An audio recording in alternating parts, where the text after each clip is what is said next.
Testing, testing, one, two, three. Today we're looking at every level of the music industry. Yeah. I know I have not posted for like 2 weeks now or 3 weeks, and I've been really busy with some stuff. All right, but that aside, we're gonna be looking at this video today. Yeah. So this is your life at every level of the music industry. Let's go. Let's dive in. It's Master POV, Master POV for Level today. 1. The bedroom artist. You are 16 years old. Your bedroom has I just looked at a that. twin bed and a closet full of clothes you never wear. In the corner is a cheap USB microphone. You bought it with money from your summer job. You saved for 4 months. Damn, 4 months to get a mic? That's crazy. You also have a laptop that crashes when you open too many tabs. You have a free version of recording software you downloaded last year. This is your studio. This is Loki fire. I mean, you got the mic, you got the PC, you got the notebook, you got a table, you got a lamp.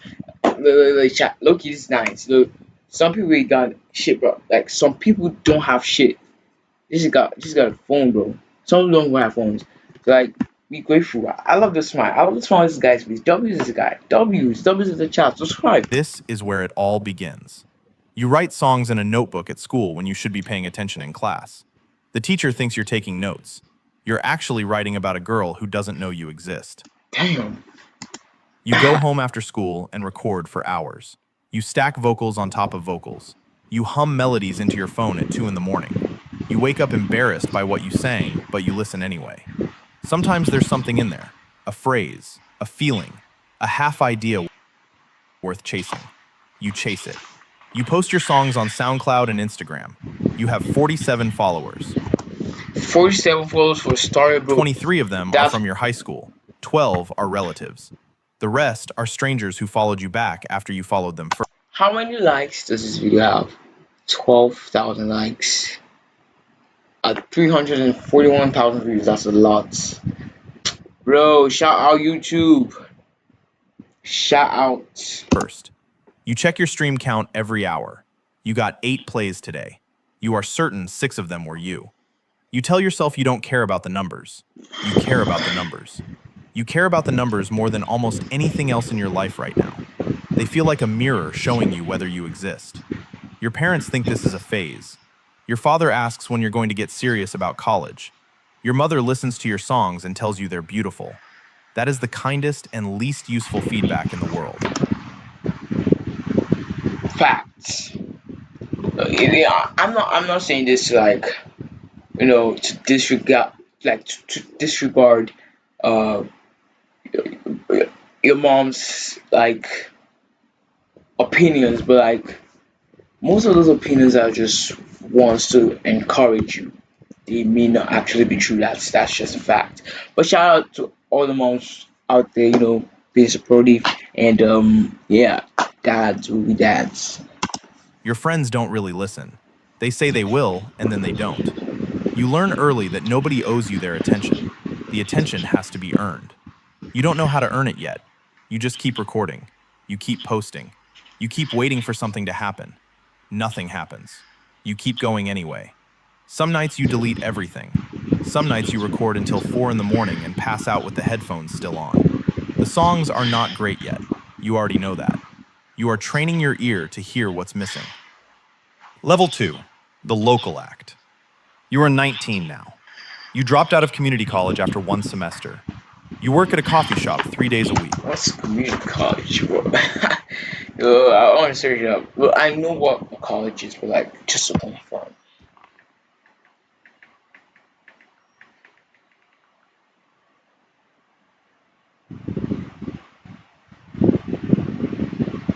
Nah, bro, it's not college. It's community college. He's working a job. The rest of your time belongs to the music. You have upgraded your equipment. You have a real condenser microphone now. You treated your closet with moving blankets and foam panels you bought online. The vocals sound better. Not great, better. You play your first open mic night at a bar downtown. There are 11 people in the audience. 6 of them are other performers waiting for their turn. Your hands shake as you walk to the stage. You forget the second verse of a song you've played 1,000 times. Damn. You finish anyway. Someone claps. You leave the stage feeling like you died and came back. You are already thinking about the next one. You book another open mic for next Tuesday. You start playing small venues, coffee shops on weeknights, bookstore backrooms, a vegan restaurant that lets musicians play during dinner service for free food. Who is You get still added to bills. who is still a vegan? If you're literally a vegan or vegan in 2026, you need to check, bro. You need therapy, bro. Your life's not gonna With 3 other acts. Everyone is hustling. Everyone is trading Instagram follows and cross-promoting shows. Everyone is splitting the $40 the venue paid the headliner 4 ways. You make $10 for a 45-minute set. You spend $15 on an Uber home because you don't have a car. This is your brain when you're struggling bro, to fuck focus. ads. Fuck And ads, this bro. is your brain when you're in the zone. But getting in The math doesn't work. The math never works at this level. You do it anyway, because it's the only way out of this level. You meet other musicians. You meet a drummer who plays in 3 other bands. You meet a producer who works at a grocery store during the day. At night, he records artists in his basement for $100 a session. You meet a girl who writes songs that make you feel things. You form a duo with her for 6 weeks. The project falls apart over creative differences and Bro, this guy is low-key bald. You know, he looks like Pep Guardiola, bro. Bro, he looks like Pep Guardiola in Manchester, bro. This guy's low-key bald, bro. Damn. I don't know. unspoken feelings. You learn that collaborations at this level end faster than they begin. You learn that almost everyone is going to quit. The people who don't quit aren't necessarily more talented. They're just more stubborn. You decide to be stubborn. You make another album on your laptop. You release it for free. It gets 400 streams in the first month. You tell yourself, this is progress. You're not sure if you believe it. You start playing Like, do I got 1,000 subs, bro? I can't see with you. I got 1.2k subscribers, bro. We need to reach 1.3 thousand subscribers, bro. I look need to be more consistent with this thing, but like, you know, this summer, guys, this summer is something special coming up. It's going to be super summer stream.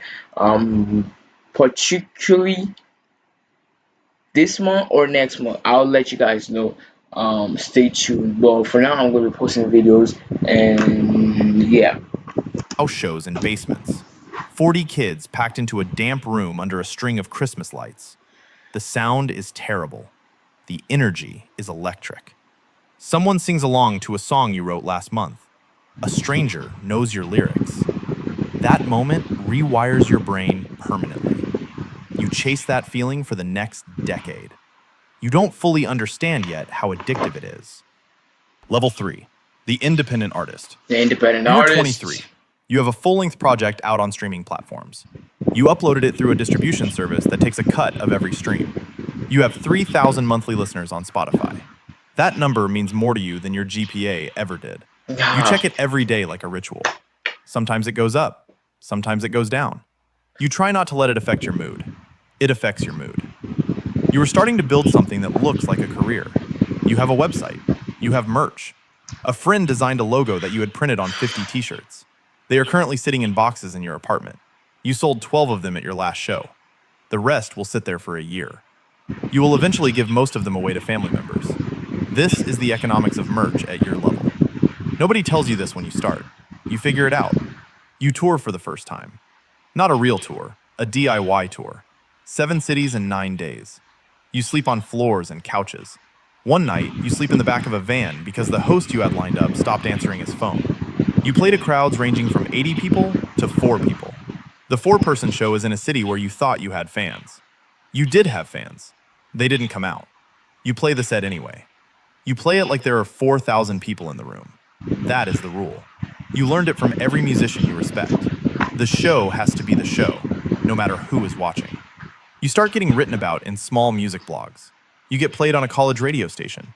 A music supervisor reaches out about using one of your songs in an indie film. The film will never be released. You say yes. You sign a contract you don't fully understand. You get paid $200. You convince yourself this is progress. You are not sure. I mean, it is. $200. It's $200. if it is. You keep going because stopping feels worse than continuing. At this level, that is the only metric that actually matters. You are writing better songs than you used to. You can hear the difference. You hope other people can hear it too. Some of them do. Not enough of them. Not yet. You start emailing booking agents. Most don't respond. One does. He takes you on but treats you like a side project. You email him every few weeks asking for updates. He answers one email for every 3 you send. You start to understand something important. Nobody is going to save you. No agent, no label, no viral moment is coming to rescue you from obscurity. You have to build your own momentum. You have to show up every day and put in work that nobody is paying attention to. You do it anyway. You have no other choice. Level 4. The Rising Artist. You are 26. Something has shifted. You don't know exactly what. You released a single 6 months ago, and it started getting traction. Nothing else you made ever did anything like this. A playlist editor added it to a mid-sized playlist, then a bigger one, then a bigger one. Your monthly listeners jumped from 8,000 to 40,000 to 120,000 in 3 months. You refresh the analytics page until your phone died. Labels start calling. Not the biggest ones, but real ones. Independent labels with distribution through major partners. They send emails through your management, which is one person now. His name is Chris, and he used to book shows at a venue you played twice. He knows nothing about contracts. He is figuring it out alongside you. You take meetings. You fly to Los Angeles and New York for the first time in your life. You sit in offices with A&R reps who tell you they believe in you. They check their phones under the table while they say it. You eat expensive sushi you can't afford.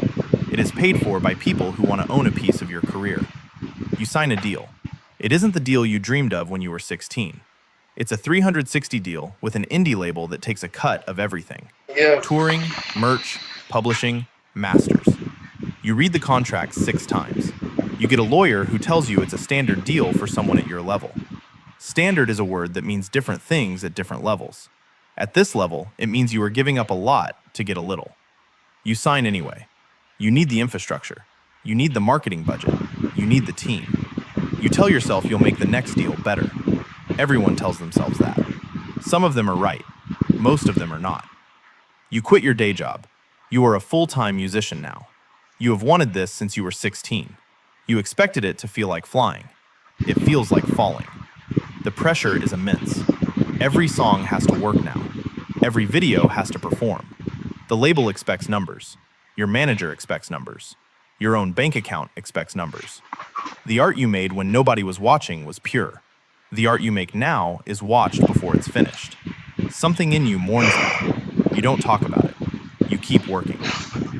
Level 5. The touring artist. You are 28. Your second major release went well. Well enough that you are now headlining 1,200 capacity rooms across the country. You sell out most of them. You don't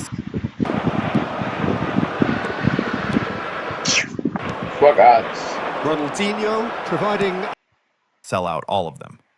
The ones you don't sell out haunt you for weeks afterward. You study the data. You wonder what went wrong in Cleveland. You wonder if you are losing steam. You are not losing steam. You are just tired. The industry cannot tell the difference between those two things. Sometimes you can't either. You are on a bus now. An actual tour bus. 12 bunks, a small kitchen, a lounge in the back. It smells like whatever the last band that rented this bus left behind. You have a band. 4 musicians, plus a tour manager, plus a merch seller, plus a sound engineer. You are the boss of a small moving business. It travels 300 miles a night and performs a 90-minute show every evening. You do it for 70 consecutive days. Your signature is To become an artist ain't easy, bro. Like, to become an artist is not easy. on the checks. Your name is on the marquee. The responsibility of feeding and housing and transporting and paying 9 people belongs to you. You do interviews on every day off. You do radio station visits in cities where you have fans. You record videos for social media between soundcheck and doors. You sign merchandise for 40 minutes every night after the show. You meet people who tell you your song got them through their divorce. You meet people who tell you your song got them through their depression. You meet people who tell you your song got them through their father's funeral. You look each person in the eye because they deserve that. Then you go back to the bus and sit in your bunk in the dark and stare at the ceiling. The weight of other people's feelings is heavier than you expected. Nobody warned you about that part.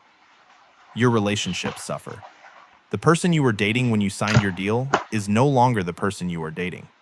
You have not been home for more than a week at a time in 18 months. Your apartment has dust on every surface. Damn. Your mother cries on FaceTime because you missed another Thanksgiving. You apologize. You mean it. You will miss the next one too. The tour has to happen. The tour is the whole thing. You chose this. You remind yourself that you chose this. Some nights, it feels like the choice is choosing you back. Your sleep is ruined now. You sleep on a bus bunk that moves at highway speeds through the dark. You close your eyes in Pittsburgh and open them in Detroit. Your body forgets what time zone it's in. Your voice starts to crack during sound check one afternoon. The vocal coach the label assigned you flies out for an emergency session. She tells you that you have nodules forming on your cords. She tells you that you need to rest for 2 weeks. You cancel 4 shows. The refunds cost you $40,000. You lie in a hotel room, not speaking for 14 days. You write in a notebook instead. The songs you write during the silence are some of the best songs you have ever written. Nobody will hear them for 2 more years. Level 6, the charting artist. You were 31. You had a song go viral on a short-form video app. It completely changed the shape of your career. The song wasn't even the song you thought would be the single. It was an album track, a quiet one. A girl in Ohio used it in a video about her dead grandmother. The video got 40 million views, and suddenly, you were everywhere. The song hit the Hot 100, then the top 40, then the top 10. You are now a pop artist.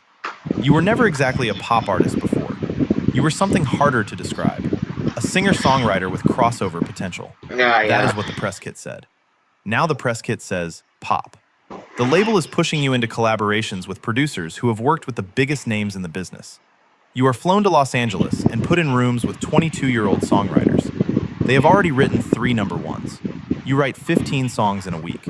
Most of them are not yours. They are Frankensteins of current trends stitched together by committee. You don't love them. You record them anyway. You perform on late-night television. You wear a stylish outfit that costs more than your first year of rent. You lip-sync on a morning talk show because the monitors are bad. Live vocals would be a disaster. You have learned which fights are worth having. This is not one of them. You meet celebrities who compliment your song. You can't tell if they have actually heard it. You smile. You thank them. You take the photo. You post it. The numbers go up again. You feel lighter and emptier at the same time. You don't know what to do with that feeling, so you don't do anything. You are making real money for the first time. Not generational wealth, but real money. You pay off your student loans. You buy your mother a car. You buy yourself a small house in the city where you grew up. You don't actually want to live there. You want your family to know the investment is real. Your accountant talks to you about quarterly tax payments and LLCs. She talks about splitting your income across touring, publishing, and merchandise entities. You sign documents you don't read carefully enough. You trust people you have no real reason to trust. Everyone else trusts them, so you do too. This is how it works at this level. You learn this eventually. Level 7, the headliner. You are 34. You are playing arenas now. 12,000 to 18,000 capacity rooms. You are not the biggest artist in the world. Stop browsing flights and start booking them. France has the Eiffel Tower to climb. Spain has Flamenco. But you are big enough that the business around you has become enormous. Your tour has 42 trucks. Your production has a stage designer, a lighting designer, a video director, a choreographer, a creative director. You also have a tour manager who makes 6 figures. His job is to keep the whole thing from collapsing every single day. You walk out on a stage designed to make you look like a god. 15,000 people scream your name. They know every word of every song. They sing lyrics back at you that you wrote in the bedroom when you were 16. Nobody cared whether you lived or died back then. You stand in front of them and sing those same words back. The collision of the two versions of yourself almost knocks you over some nights. You have to remember how to be present. Presence is the job. The moment you stop being present, the audience feels it. The audience is why you are here. You have an entourage now, though you don't call it that. You call it a team.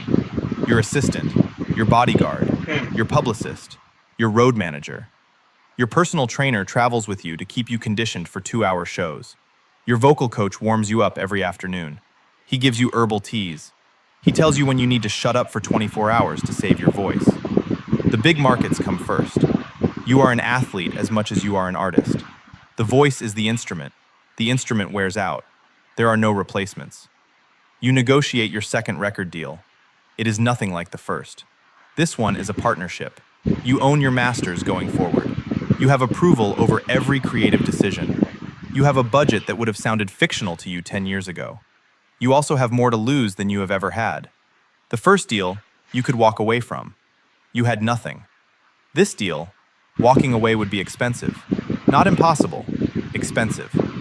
The higher you climb, the more the cage looks like a palace.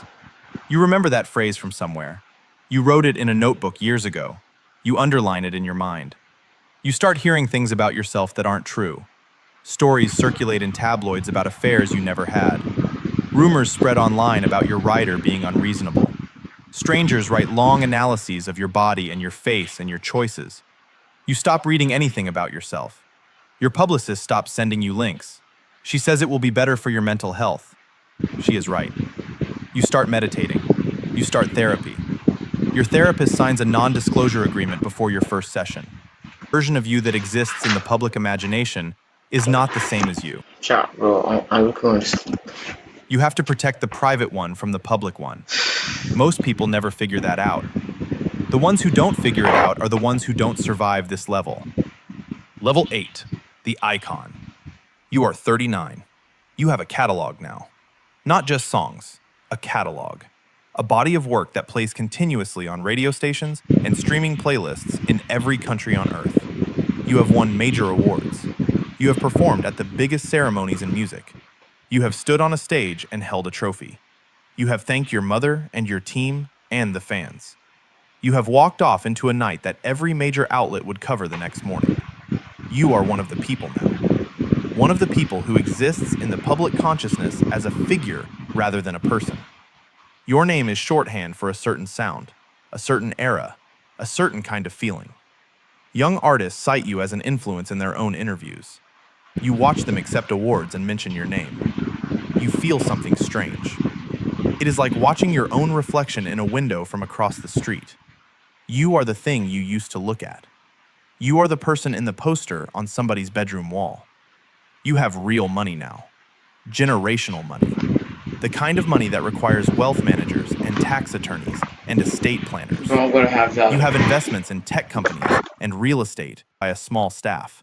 They answer to a board that you technically chair but rarely attend. You are a business now. The business employs sits with you in the quiet moments. The weight of it is not something you can explain to anyone who hasn't felt it. You also have enemies now. You didn't know you had enemies. You find out slowly, through lawsuits, through leaked email. You read these things and deny them. Fame does something to memory. It makes the past negotiable. You have to decide which version of events you are going to believe about yourself. That decision is harder than it sounds. Level 9, the legend. You are 52. You have been doing this for 3.5 decades. You are 50 harder than it sounds. Version of events you are, it makes the past. Since you're already playing games anyway, why not earn some free rewards while you're at it? All you need to do is download Buff, let it run in The legend. You have outlasted entire genres. You have outlasted entire platforms.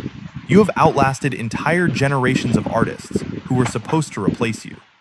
You have released 14 albums. Some of them are masterpieces. Some of them are missteps you have made peace with. Some of them were made during periods in your life that you barely remember. The drugs, or the divorce, or the depression made that year a smear across your timeline. You headline festivals now, not as the current hot act, as the legacy act. The name at the top of the poster, printed slightly larger than everyone else's. The one parents bring their teenagers to. The one that's older than it used to car when they were children. Through families who are being honored at tribute. And try not to approach you negotiate in 2 years, and it will be fine. Fine is the best you get. More about what the world you missed. Children you saw less is always real. It happened quickly, or it happens every minute. Either way, you are gone. The obituaries run that morning in every major publication. Every streaming service puts your catalog at the top of the homepage. Your songs trend on every platform for 48 hours straight. Artists you never met post tributes. Presidents release statements.